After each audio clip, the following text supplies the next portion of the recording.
Aburú, aboiê, boa tarde. Falanges de Umbanda. Afinal de contas, você também já se perguntou por que a Umbanda é organizada dessa forma? Por que a gente chama de falanges de Umbanda, né? Por que a gente tem algumas linhas de Umbanda que denominamos como caboclos, os pretos velhos, os baianos? Por que não temos os gaúchos? Por que não temos os mineiros?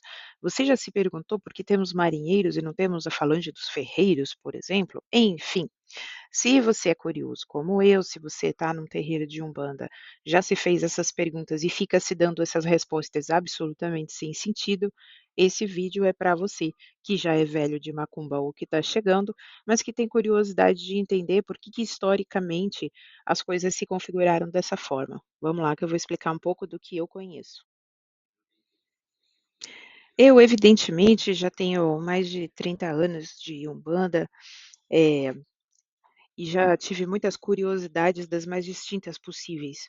Até que, eh, com base no trabalho de alguns babalaôs e alguns outros, orientadores espirituais que eu conheci ao longo da minha vida, depois até vou deixar os créditos para eles aqui no final, mas juntando muito conhecimento de cada um deles e estudando um pouco mais também o que a gente não estuda na escola, né, história, a gente começa foi possível para mim fazer um consolidado, né, até hoje que eu gosto de dividir com as pessoas que chegam na nossa casa a respeito desse assunto, porque é bastante curioso, né, é bastante curioso e certamente isso só poderia ser parte de um contexto histórico, né, a forma como as coisas são. E e eu acho que a gente precisa de ter conhecimento para poder se defender do preconceito religioso, principalmente, e para que a gente possa também cada vez mais saber o que estamos fazendo, né. É muito já estamos numa outra era, né, a era da informação, a gente não precisa fazer as coisas, só de forma repetitiva, né. E também não devemos buscar a informação com esses mercadores da fé, né, que infelizmente a gente vê muitos por aí falando um monte de idiotices, né, um monte de coisas sem fundamento, e infelizmente aqui no Brasil, só porque nós escutamos alguém falando, talvez não seja um privilégio só do brasileiro, mas enfim, eu vou falar pelo país em que vivo e conheço, né, e o povo que que são os nossos irmãos, né, a gente se conhece e sabe que quando o brasileiro escuta qualquer coisa, ele toma aquilo por verdade. Infelizmente nós somos assim. E a ideia, que eu quero desenvolver em cada um de vocês é que vocês tenham senso crítico, até mesmo para escutar o que eu falo e discutir as questões de vocês, né, discutirem as questões de vocês comigo. Bom, vamos lá, então vamos começar da onde eu acho que é o começo, essa ideia de falange espiritual, né, numa tentativa de organizar a atuação do mundo espiritual, ou seja, dos guias ou das entidades, né, dentro de uma prática de terreiro aqui no Brasil. Acho que especialmente a partir do século XX isso começa a se consolidar, e isso não tem absolutamente nenhuma origem com as tradições africanas. Então esse é o primeiro ponto que eu queria colocar.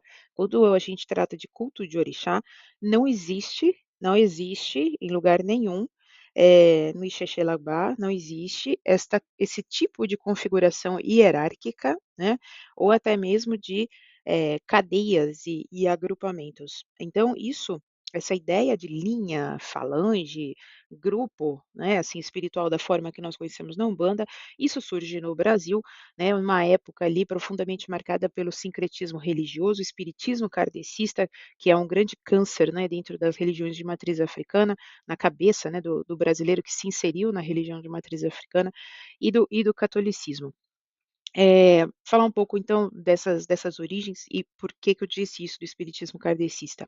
Porque toda a ideia de legião, né, a ideia, de escola espiritual, a ideia evolutiva, né, de sair da escuridão e migrar para a luz, toda essa ideia de luz e escuridão, ela vem da escola codificada por Allan Kardec. Isso é indiscutível, né, então é lá que os espíritos se organizam, né, em graus de evolução e missões, né. Então esse modelo, kármico, né, pesado e ele influenciou fortemente os primeiros formuladores da doutrina Umbanda, já no sentido de embranquecer a religião, né, e é inclusive desta escola que vem Zélio Fernandino de Moraes, que era um médium, se dizia de Umbanda, mas absolutamente ligado à doutrina kardecista, né. Então, para nós, na nossa casa, em sob hipótese nenhuma,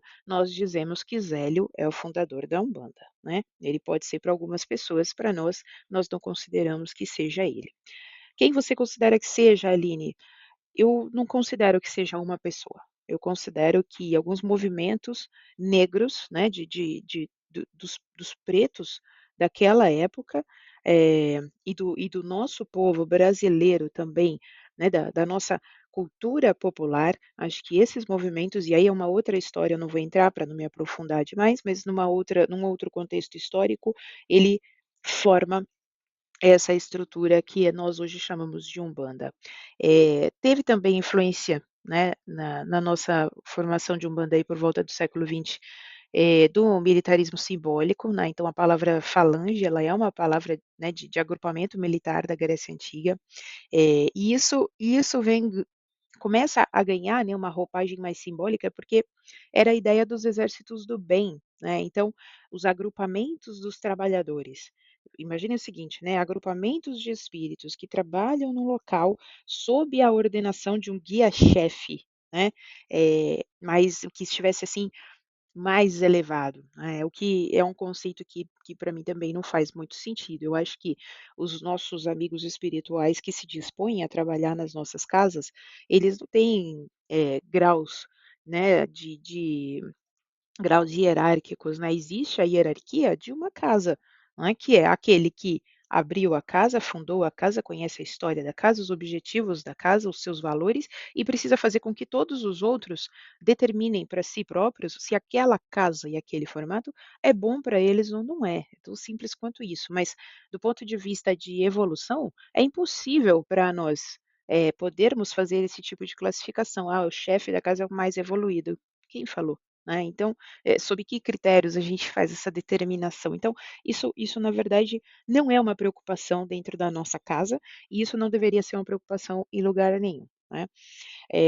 Bom, por que que, né, por fim, assim, por que que, então porque eu vejo, que houve uma organização prática, né, dentro do nosso culto, porque o nosso pensamento, toda a nossa base escolar, ela vem de um pensamento cartesiano, né, toda a nossa base escolar, eh, ela enquanto você não pega algo, né, um objeto como esse, por exemplo, e você não encaixa ele dentro de uma classificação, parece que isso para nós, que somos cartesianos, é algo difícil de lidar, né. Agora eu posso dizer para você que isso aqui é um copo, por isso segundo alguns critérios é um copo, mas outras pessoas podem dizer que é uma jarra, e outras pessoas que é um vaso, né.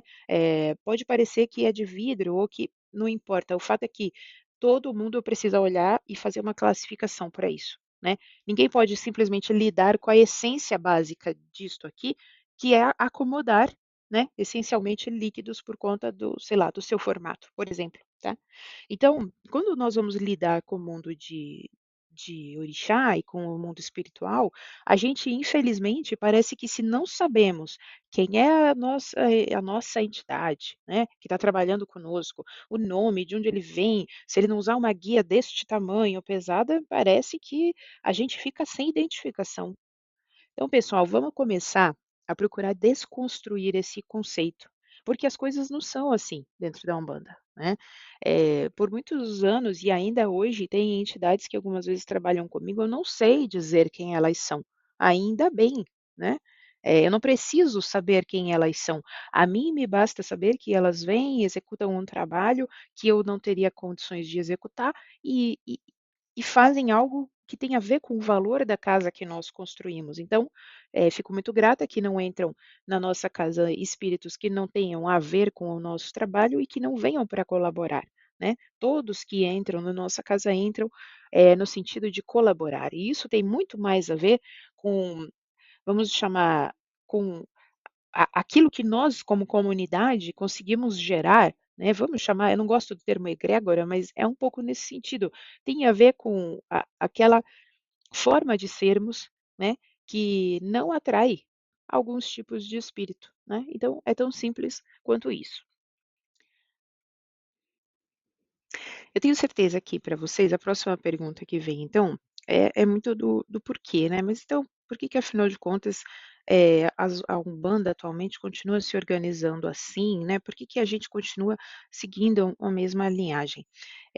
Na verdade, eu acho que a Umbanda se organizou dessa forma por conta da diversidade espiritual, né, que começa a se aproximar de cada uma das casas. Então você vai ter sempre a Umbanda, ela é uma religião muito plural, né, e aí permite que o mundo espiritual, com toda a sua pluralidade, que a gente não conhece a infinidade disso, né, também se achegue. Então você vai ter indígenas, você vai ter africanos, você vai ter, peças até coloniais, você vai ter, sei lá, cigano, é criança, é plural, né.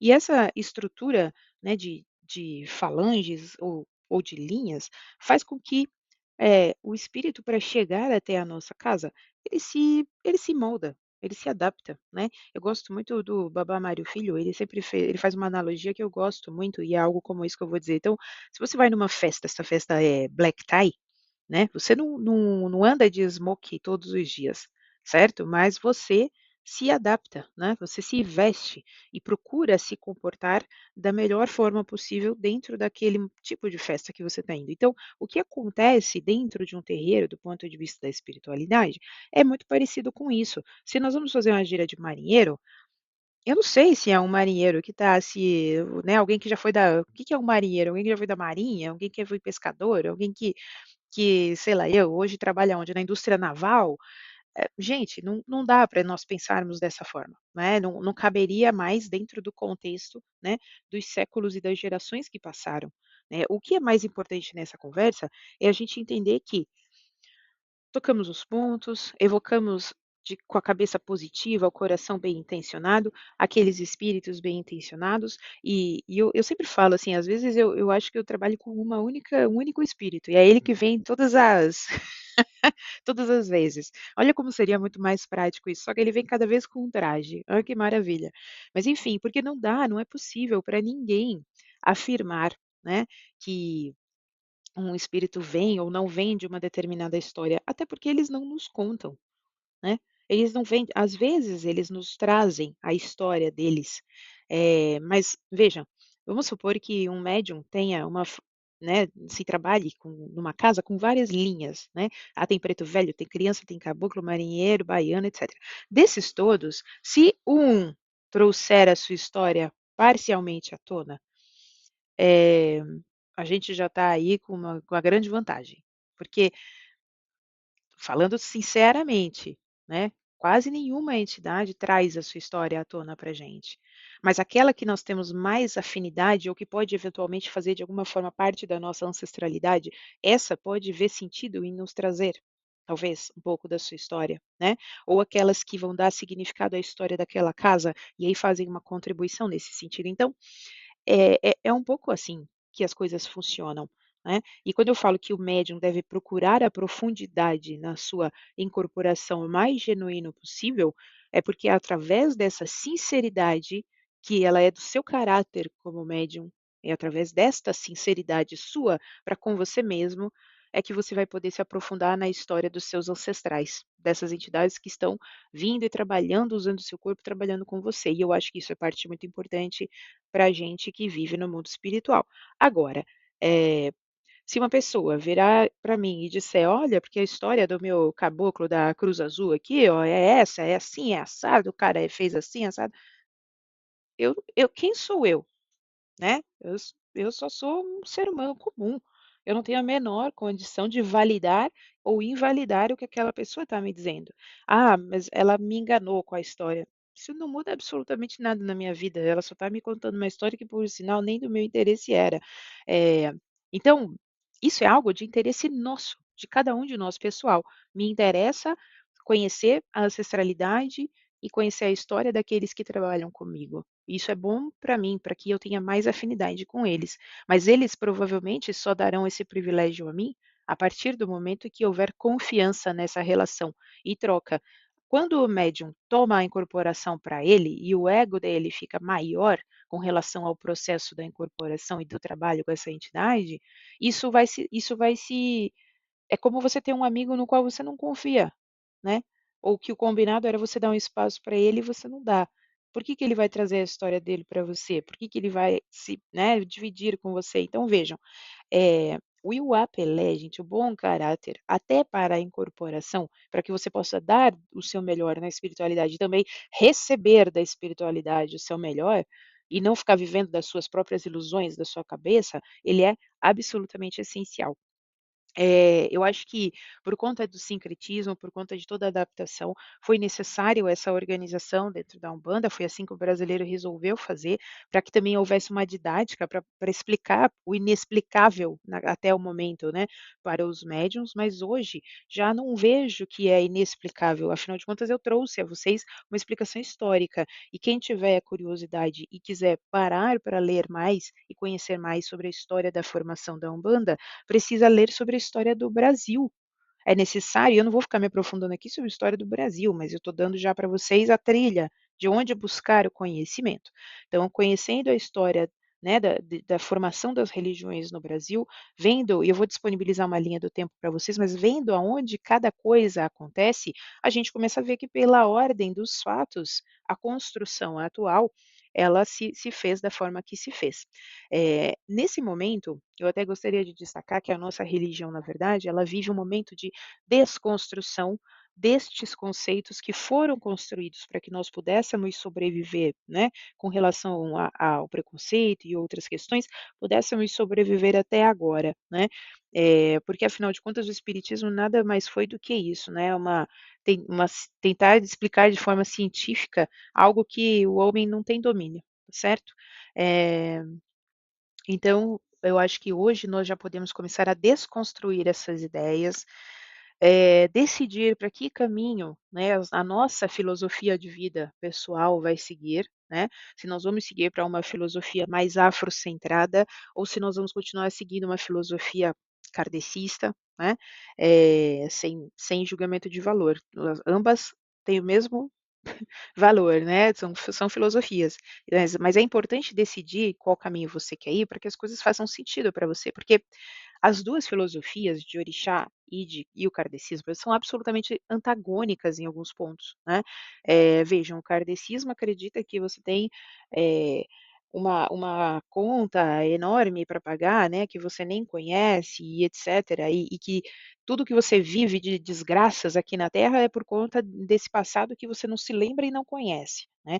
O a doutrina, né, assim, a liturgia afrocentrada, ela vai muito mais para um lado do tipo assim: você está vindo para a Terra para ser feliz, você não está vindo para a Terra para acatar e aceitar as desgraças que estão acontecendo na sua vida. Elas estão acontecendo na sua vida por conta do seu comportamento ou por conta de outros fatores externos que a gente tem como saber o que é e procurar resolver. Então, é em cima do seu comportamento desta vida, né? Não é baseado no seu comportamento de outras vidas. Ah, mas tem coisas que vêm, sim, tem coisas que vêm da sua ancestralidade, né? Mas a gente nunca vai trazer isso como: "Olha, você fez algo em outra vida, agora você vai se lascar". Não, a filosofia afrocentrada vai te dizer: "Você veio para esta terra para ser feliz". E é aí nisso que nós vamos trabalhar do ponto de vista espiritual, em cima da felicidade de cada ser humano. E no kardecismo é absolutamente antagônico, você tem que simplesmente aceitar com resiliência, né, enfim. Então, percebam que existem diferenças muito grandes e é muito difícil para uma pessoa ser coerente coexistindo com essas 2 ideias. Para terminar e trazer um pouco mais de informações para vocês, eu vou usar, o exemplo de Exu, tá bom? Como é que Exu sai da posição de orixá, chega até a ser uma falange, né, dentro da Umbanda, por que que isso se construiu dessa forma? Burubuie, continuando aqui, fiquei com frio, fui colocar uma blusa. Continuando, então eu vou utilizar Exu para vocês entenderem um pouco da história, né, como é que Exu Orixá se transforma então, porque Exu é algo que é diferente, né, de baiano, preto velho, caboclo, a gente associa, eh, a diretamente ao tipo de povo, né. Agora Exu, Exu está associado a quê, né. Bom, enfim, na tradição iorubá, né, no Ixixelabá, então a gente tem Exu como orixá da comunicação, do movimento, né, aquele que, já expliquei para vocês, faz intermediação, eh do homem, olha por suas atitudes, né, e o seu destino. Então, é aquele que de fato movimenta o axé, né, a energia vital. Eh, e é uma e é um orixá ambivalente, sim. Ele pode ser considerado como um orixá ambivalente, está em várias literaturas descrito dessa forma, mas Exu não é demonizado em absolutamente nenhuma literatura tradicional. Então, o papel de Exu tem a ver com o equilíbrio do mundo, né. É um papel essencial, pra força divina, né, pra Olodumare, no contexto da manutenção da sua criação. Porém, a chegada do colonialismo é que vai trabalhar com Exu em cima da questão do demônio, né, como um demônio. Então na diáspora, a diáspora é todos aqueles países que receberam os escravos, né, os africanos, a gente teve colonização, né, na maior parte desses países. E os europeus, interpretaram a ambivalência de Exu, como maldade, né. E ele é então associado, ao diabo do cristianismo, o diabo cristão, né. Isso obviamente vai se reforçar com movimentos como catequese, né, que começa a pregar em cima de um discurso racista, colonial, né, de separação mesmo, né, do preto e do branco, e o nome Exu, né, que fica foneticamente muito próximo, né, de Enxu, enxucapiroto, né, enxutinhoso, enfim, que são todos termos populares, né, para demônio. Então, Exu foi extremamente associado com o demônio neste momento da nossa história, né. Eh, a gente acho que com o tempo, né, sobretudo dentro dos terreiros que foram seguindo por um caminho mais afro-brasileiros, né, vamos dizer assim, principalmente fora ali do candomblé, a gente vê que Exu, passa a ser associado, então, com aquelas manifestações espirituais, né, de entidades, vamos dizer assim, eh, mais baixas, né, que vivem em camadas, assim, densas, né, da vida humana, ou seja, envolvida nos vícios, na sexualidade, né, na criminosidade, criminalidade, perdão, falei errado, enfim, né, fora daquele arquétipo, né, do que dentro do cristianismo são coisas certas e erradas, né, é pecado e fora do pecado, né. Então Exu, eh, ficou muito classificado dessa forma, quer dizer, todas as entidades do mundo espiritual que vêm, né, se manifestam na Terra com ideias anticristãs, vamos dizer assim, ideias pagãs, né, do ponto de vista do cristianismo, elas passam a ser associadas com essa ideia, que ainda era uma ideia, um conceito, né, de Exu, né. Então, ele deixa de ser somente o orixá Exu, né, e passa a se tornar toda uma linhagem, né, de espíritos ali, que vai trabalhar com esse arquétipo de guardião, né, com esse arquétipo de figura marginalizada, né, o que está completamente errado, né, do meu ponto de vista. Eu não quero irritar o ori de ninguém, como diz meu babalaú, mas, do meu ponto de vista, é uma ideia completamente errada, né.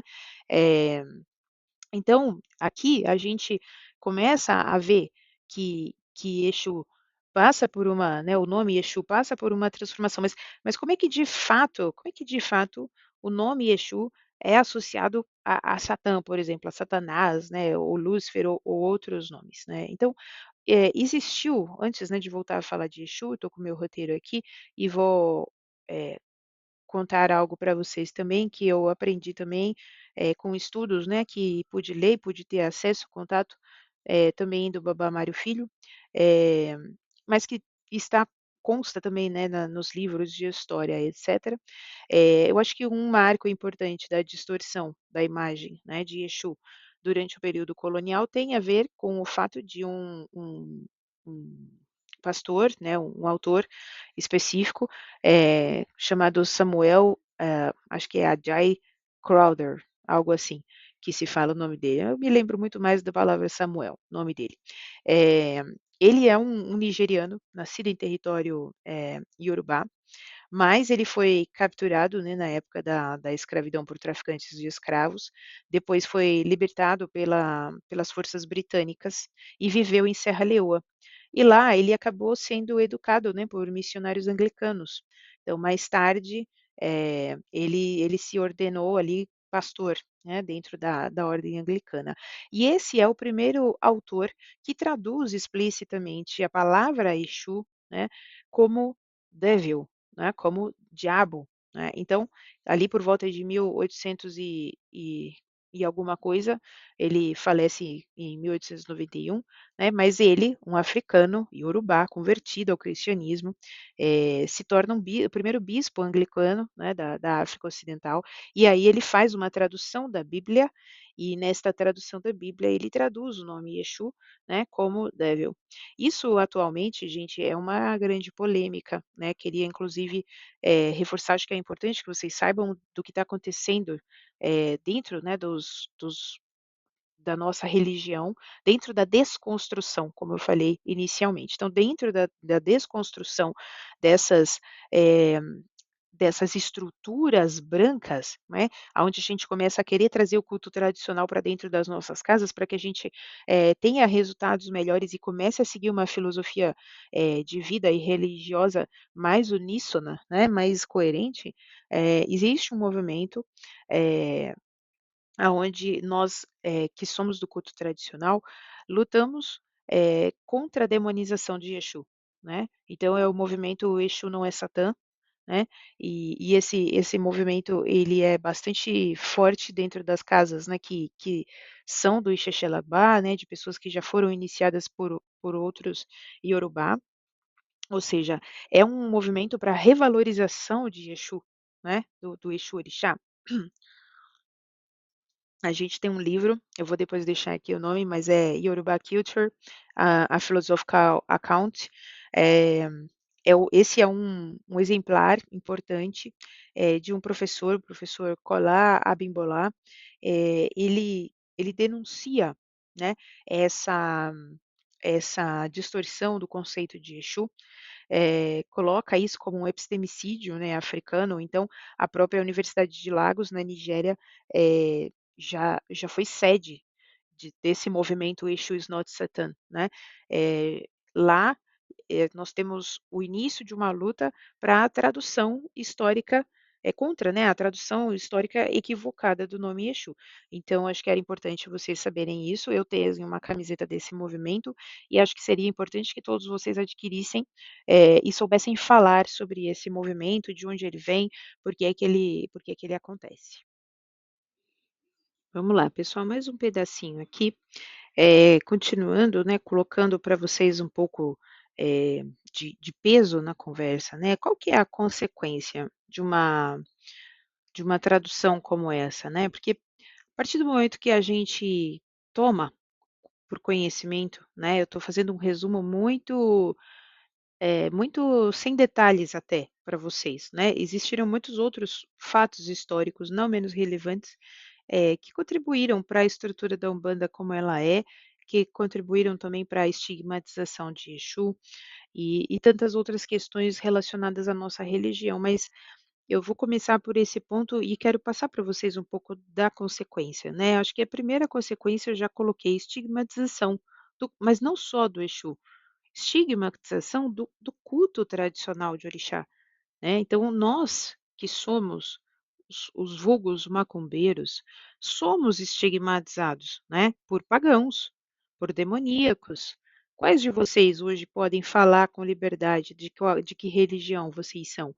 A gente até bate no peito, tem batido mais no peito, tem se exposto um pouco mais, mas o fato é que, ainda é necessário, em alguns ambientes, cautela, né, cautela. Também existe o ônus aqui, a consequência da perda simbólica, né, da riqueza teológica dos papéis que cada orixá desempenha, né. Então, não é papel que desempenha lá no mundo espiritual, mas é que, gente, o papel que cada um deles desempenhou no mundo, né. O que que nós temos que compreender? Nós temos que compreender que, assim como o cristianismo procura preservar a história dos seus ídolos, né, os santos que foram canonizados, né, todos santos, né, todos com ótimas histórias e tal. na nossa religião é muito parecido em alguns aspectos, porque, para o povo iorubá, os orixás são pessoas que fizeram, executaram em vida, feitos incríveis e foram cultuados por gerações, e por isso se tornam orixás, né. São oris escolhidos para serem venerados por conta dos seus feitos, das suas contribuições culturais, históricas, sociais, enfim, aqueles que viveram, né, em terra e seus descendentes, porque assim como existem as pessoas descendentes, né, dos santos católicos, também existem os descendentes das linhagens de pessoas que se tornaram orixás, né. Então alguns têm esses registros de já terem vivido na terra, outros fazem parte da cosmovisão da criação do mundo, né, e portanto têm cultos menos homogêneos, menos estruturados, mas são cultuados ainda, né. E aí perder esse simbolismo é uma coisa muito grave para o povo de orixá, para o povo preto, da onde vem a origem disso, né. E é obviamente que o impacto, dessa estigmatização é muito mais profundo e muito mais duradouro do que a gente pode imaginar. A Bíblia, infelizmente, no Brasil, passou a ser a referência educativa e religiosa, também nas religiões, perdão, nas regiões Iorubá, que foram evangelizadas. Então é importante dizer que, mesmo na Nigéria, o evangelho de Cristo, né, invadiu também a Nigéria de alguma forma. Tem uma série de questões históricas que explicam isso, mas o fato é que com o tempo a demonização de Exu se enraiza até mesmo em alguns locais da própria Nigéria, né. Então eu acho que isso é bastante triste. Mas vamos lá, vamos voltar aqui um pouco para qual é o nosso papel, né, nesse mundo todo. Gente, o nosso papel, ele é sem dúvida o de desconstruir, né, as visões equivocadas que as pessoas têm, não só de Exu, mas de todos os orixás, e quem já está na casa há mais tempo sabe, o quanto eu faço isso com muito prazer, transfiro para vocês toda a informação que eu tenho, que eu posso, para que vocês, entendam cada vez mais. Tem um ponto que nós tocamos na nossa casa, que por sinal a gente usa na gíria de baiano, né, aonde a gente canta, deixa eu ver se eu me recordo, senão eu vou colocar aqui, eu vou colocar a frase final que eu me recordo bem. A gente canta: "Umbanda, eh" não, Candomblé bato no queto e Umbanda bato Angola, né, falando do toque do atabaque, é um ponto que a gente usa em gira de baiano. Por que isso? Por que será Candomblé bato no queto, Umbanda bato Angola, né? Esse ponto é um ponto bastante, conhecido nas casas, bastante tradicional, uma cantiga, né, muito conhecida nas casas.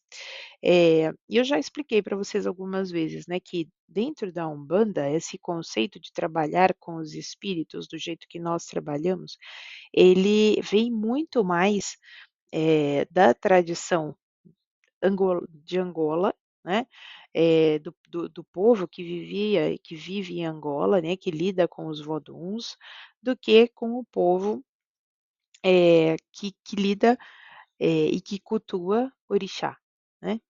Eu não tenho conhecimento suficiente para dizer para vocês se na Nigéria quem cultua orixá cultua vodum também, ou gente, me desculpem, nesse aspecto eu não tenho conhecimento para dizer para vocês. Posso até ir atrás para complementar o meu conhecimento em momento oportuno, mas nesse momento eu não tenho. O fato é que isso não importa. O fato é que isso não importa. Porque todo culto ele pode ser complementar, o mais importante é que ele tenha uma história, né, que ele seja, oriundo da sua ancestralidade, que você esteja fazendo aquilo que os seus mais velhos te ensinaram a fazer, né. Eh, e não existe, essa ideia de o que é certo e o que é errado, ela é uma ideia muito cristã, né. Então, a gente precisa sempre buscar aprender mais, isso é importante para o nosso caráter e para o nosso culto. Então, nesse sentido de aprender mais, eu vou falar um pouco para vocês de uma coisa que eu acho muito estranho na Umbanda, é o nome Pombagira. Eu acho muito estranho, sempre achei, com todo o respeito, né, mas eu sempre quis entender de onde vinha esse nome, e acho que talvez muitos de vocês também queiram entender. Esse nome, Pombagira, junto ou separado, Pombagira, enfim, ele não vai ter uma origem muito clara, dentro das línguas africanas, né. Existem algumas hipóteses, né, o Baba Mário mesmo coloca algumas hipóteses, né, dos estudos dele, enfim, e eu li outros estudos, e eu tenho pelo menos 3 ideias aqui diferentes. A primeira é que, pode ser derivado da ideia da pomba mesmo, assim, né, da ave como símbolo, do Espírito Santo, mas a gira, né, não sei, relacionada à gira espiritual. Mas eu não considero essa uma hipótese válida. A outra hipótese, que é a que eu acredito, que também é a que outros babalaôs defendem, é que se derive, né, da língua de uma língua, né, de um idioma banto, que faz menção à palavra bombogira ou umbonde, né, umbonde. De onde depois a palavra ela vai se modificando, né, ao longo com o passar dos anos, de um bonde vira bombodira e de bombodira vai virar depois pombagira, enfim. Mas é uma outra hipótese que remete a círculo, né, a dança circular, né, a ancestralidade que dança de forma circular, e aí que sofre, né, toda uma mudança fonética. E ainda pode ser que tenha a ver com algo mais recente, pontos de catimbó, de encantaria nordestina, enfim, ligados aí, eh, a mulheres que se manifestam, né, na manifestação espiritual, elas se associam às questões de sexualidade, proteção, né, a mulher mais, moderna, né, que não se manifesta, né, dentro dos modos e costumes, hã, europeus e anteriores, né, enfim. Então, a função simbólica da pombagira, a gente costuma dizer que ela é e se tornou um contraponto feminino, né, para o que nós temos como Exu entidade, né. Então ela é uma força que está ligada à sensualidade, à justiça nas relações afetivas, né, a força da mulher que, marginalizada ou não, ela, conduz a sua vida em frente. Mas veja como é interessante, né, assim, eu gosto de olhar para a espiritualidade, às vezes, um pouco mais de cima. A chegada desse papel na espiritualidade não é à toa, né. Ele já vem, eh, prevendo e trazendo um movimento absolutamente necessário, relacionado ao papel da mulher que vai se modificando dentro da sociedade ocidental, né. E na Nigéria, ainda hoje, as mulheres, elas falando de culto, tá, gente, de quem está dentro do contexto das famílias de culto tradicional. Em alguns estudos, né, que eu vejo e alguns conteúdos também de mulheres, um pouco de contato que eu pude ter com algumas, princesas, né, principalmente a princesa de Oxum, que eu pude assistir algumas falas e palestras, né, eu vejo que, na Nigéria a mulher também vem conquistando espaços de liberdade atualmente, né, mas de um jeito completamente, oposto ao que vem fazendo a mulher brasileira, né. Então, elas preservam uma série de costumes que são benéficos para a mulher, né, e ainda assim conquistam a sua liberdade. Hum. Mas vamos voltar ao contexto Brasil, né, aonde, a Umbanda ela vai arquetipando, na minha visão, ela vai criando, arquétipos que precisam atender, né, reparar de alguma forma, a questão, aí no caso específico da pombagira, para para ela poder reparar uma questão simbólica referente ao patriarcado, né, referente ao patriarcado colonial cristão, né. Então, imagine só essa ideia, né, de uma mulher livre que pode ser sensual, usar a sua sensualidade para conquistar seus próprios objetivos, ser forte e exercer, né, justiça, exercer justiça. Então, até o nome Pombagira já é um nome provocador, né, assim, porque é bem estranho, mas o fato é que a pombogira ela vem e ela impõe para o imaginário coletivo, não tenham dúvidas, né, eh, algo que não pode ser ignorado dentro do mundo feminino, né, então ela vem chamar a atenção da mulher, eh para revelação dos seus sentimentos, né, organização das suas emoções pós um período muito forte de repressão, né, feminina e da mulher. Então eu acho que é uma é um grupo espiritual que, vem fazer isso com muito respeito, né, e que visa, colocar as mulheres, né, eh também num patamar respeitoso da mesma forma, né. Então, eu acho que esse é o principal papel, né, de Pombagira, que está dentro das organizações de Umbanda, né, dentro da linha de Exu, mesmo que eu não goste desse nome, mas esse é também o papel dela dentro dessa construção social. E agora, meus queridos, agora sim, eu vou finalizar o nosso vídeo dessa semana, eh, trazendo para vocês algumas coisas que eu acho que, como orientadora, eu preciso falar para vocês. E aí já tem a ver com a nossa casa, com as nossas regras, com os nossos fundamentos. A primeira coisa é o seguinte: deixem que as suas entidades, façam aquilo que elas desejam fazer, né. Se algo sair errado, cabe a mim, ao Pax e às nossas entidades corrigi-los em tempo, tá bom? Mas, evitem de olhar as pessoas incorporando na internet, evitem de olhar para o seu coleguinha e achar que você deve fazer igual a ele, porque a nossa mente, o nosso Ori, tem um poder absoluto sobre nós, absoluto.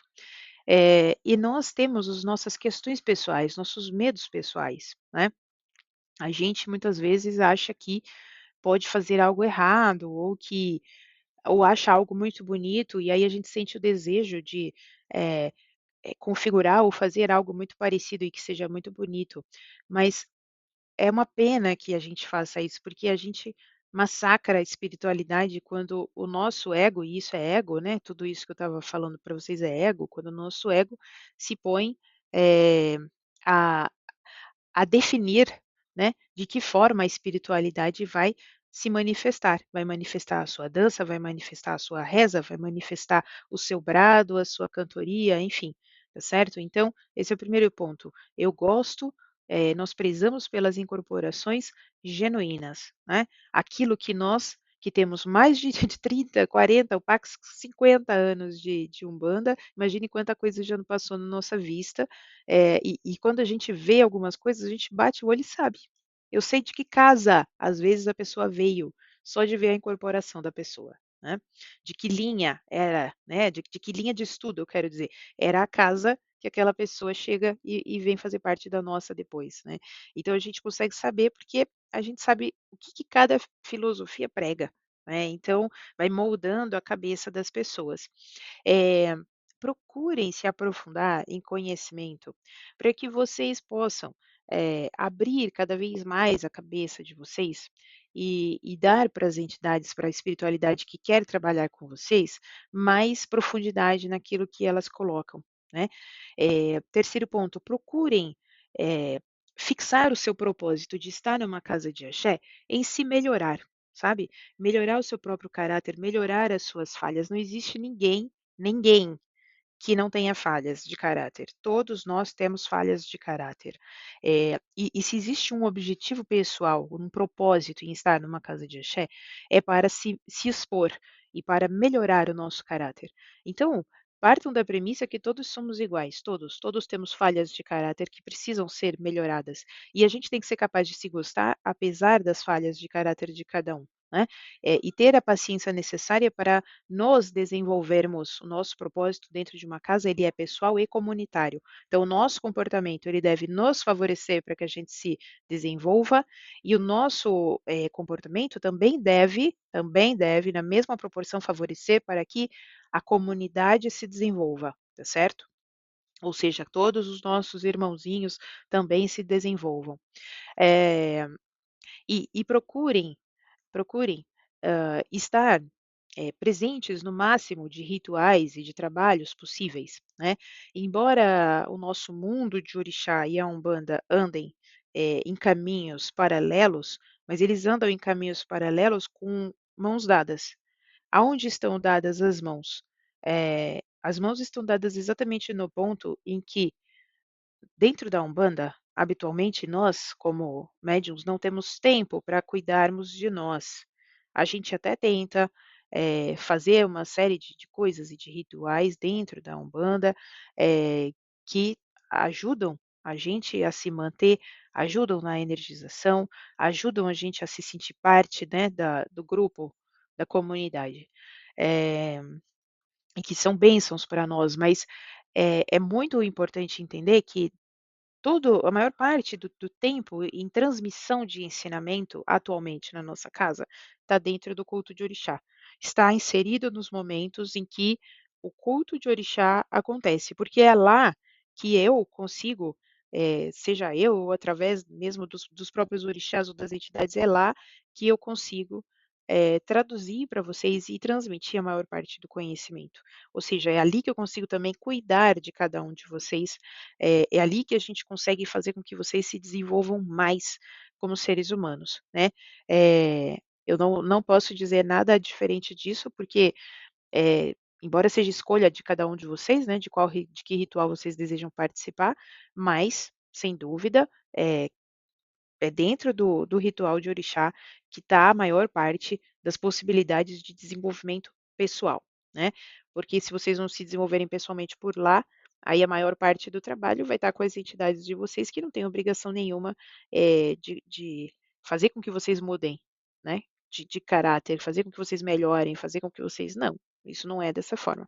Outra coisa, eh, nunca, nunca, sob hipótese alguma, usem as entidades de vocês para colocar coisas que vocês gostariam de colocar como pessoas, certo? Então, toda vez que isso acontece, todas as vezes que isso aconteceu na nossa casa, embaixo desse nariz aqui que vos fala, a gente vê alguém saindo chateado. Por quê? Quem fala incorporado que gostaria de falar pessoalmente, todo mundo sabe que está falando algo que é a sua opinião. Né. "Ah, mas Aline, e se a entidade tiver a mesma opinião que eu?" Eu vou voltar para o vídeo da semana passada. Será que a entidade falaria? Se ela falaria, será que ela falaria da forma que foi falado? Se ela falaria da forma que foi falado, será que é você ou a sua entidade? Afinal de contas, as entidades nunca são iguais a gente. E quando a gente fala em incorporação genuína, mesmo, quem Quem conhece um pouco das suas entidades, sabe até o jeito que elas falariam. Então, a gente tem que ter cuidado. Isso que eu estou falando para vocês é um cuidado. E já não é uma indireta para ninguém, hein, gente? É um cuidado, né? Estou falando sobre incorporação, então estou falando sobre esse zelo que cada um de nós precisa ter para que a nossa ancestralidade não se sinta desonrada. Porque a partir do momento que nós usamos a incorporação para dizer algo que gostaríamos de dizer não incorporados, como eu falei da história, né, da entidade que você vem e me conta, isso não muda nada na minha vida, né, mas isso desonra, com toda certeza desonra a ancestralidade da gente que está lá atrás, né. Imagine se isso é como se alguém fosse até você e dissesse assim: "Nossa, a Aline me disse que você se vestiu muito mal para sair com ela ontem, um exemplo qualquer, né, ou seja, é alguém pondo palavras na boca de outro. Então, pensem bem antes de fazer isso quando estiverem incorporados, né, porque acontece com todo mundo, já aconteceu comigo, já aconteceu com o Pax e já aconteceu com todos vocês que incorporam, eu tenho certeza absoluta, mas isso é algo que eu queria orientar vocês para que a gente procurasse, o menos possível expressar as nossas opiniões, né, todos somos médiuns conscientes, então procurássemos cada vez menos expressar as nossas opiniões e cada vez mais deixarmos que as nossas entidades manifestem somente aquilo que elas vieram manifestar naquele trabalho. Isso vai enriquecer muito mais a nossa proximidade e a honra que a gente vai dar àqueles que estão trabalhando através de nós. Eu espero que esse vídeo não tenha irritado ninguém, né, até mesmo pelo tempo que ele demorou, mas espero que ele venha para enriquecer o portfólio aí de vocês de informações, principalmente os que são mais novos, que vêm chegando agora na casa, porque eu sei que é difícil chegar numa casa nova e a gente, se integrar sem conhecer exatamente como essas pessoas pensam, né. Então, é um pouco assim que a gente pensa, né, com um pouco mais para lá, outros mais para cá, mas esses são os valores, que o Ceuto coloca, e é dessa forma que a gente gosta de ver a manifestação espiritual. Somos uma casa que tivemos muito poucos problemas entre pessoas, com os médiuns, etcétera, mas acredito que soubemos enfrentar as nossas crises e os nossos problemas, sempre com conversas o mais francas, né, possível, e primando por uma única coisa, que é a verdade, né. Então acho que verdade é algo que sempre tem as suas facetas, mas, se dentro, né, do coração da gente, a gente busca por aquilo que é certo e pela verdade, e a gente se arrepende verdadeiramente das nossas falhas, temos aí, através de Exu, a possibilidade de nos melhorarmos a cada ciclo, né. Então eu espero que nosso próximo ciclo sempre seja melhor do que o anterior, assim como o de vocês. A do pé, uma boa semana para todos, fica aí uma enorme reflexão. Até mais, pessoal.